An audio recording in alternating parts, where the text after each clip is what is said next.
Sinimulan na ng Russia ang mga huling paghahanda para sa pagdiriwang ng Victory Day sa May 9 sa Red Square sa Moscow.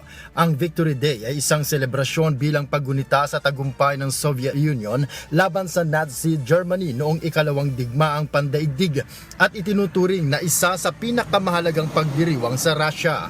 Taon-taon idinaraos ito sa pamamagitan ng malaking military parade kung saan ipinapakita ang mga tangke, missile systems at iba pang heavy military equipment ng Moscow. Gayunman ngayong taon, hindi sasali ang mga malalaking military vehicle sa parade sa kauna-unahang pagkakataon sa loob ng halos 20 taon. Ayon sa Russian Defense Ministry, ang desisyon ay dahil sa kasalukuyang sitwasyon habang patuloy ang digmaan sa Ukraine at tumitindi ang mga pag-atake ng Ukrainian drones sa loob ng Russia. Sa kabila nito, tuloy pa rin ang mga rehearsals para sa parade. Nagmarcha ang libo-libong military troops sa mga kalsada ng Moscow bilang bahagi ng mga pagsasanay para sa pagdiriwang. May nakatakda rin na aerial display kung saan nalilipad ang mga aircraft ng Russia sa itaas ng Red Square. Kaugnay nito, nagdeklara ang Russia ng unilateral ceasefire na magsisimula sa May 8 hanggang May 9, kaugnay ng Victory Day celebration. Bilang sagot, nagdeklara rin ang Ukraine ng sarili nitong open-ended ceasefire na nagsimula noong Martes ng hating gabi.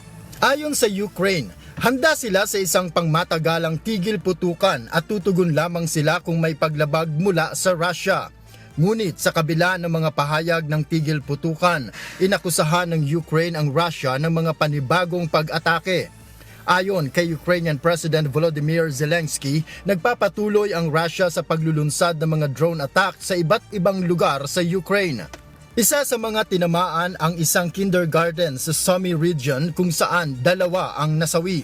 Nauna ring naitala ang malalakas na pag-atake ng Russia noong Martes kung saan umabot sa 27 ang nasawi sa iba't ibang bahagi ng Ukraine. Ayon sa Ukrainian authorities, gumamit ang Russia ng 11 ballistic missiles at 154 drones sa mga pag-atake. Mariin namang binatikos ni Zelensky ang Russia dahil sa patuloy na paglabag umano nito sa tigil putukan. Samantala, nagbabala naman ang Russia ng massive missile strikes sa sentro ng Kyiv kung susubukan ng Ukraine na guluhin ang Victory Day celebration. Noel Polyarco, humahataw sa balita ngayon!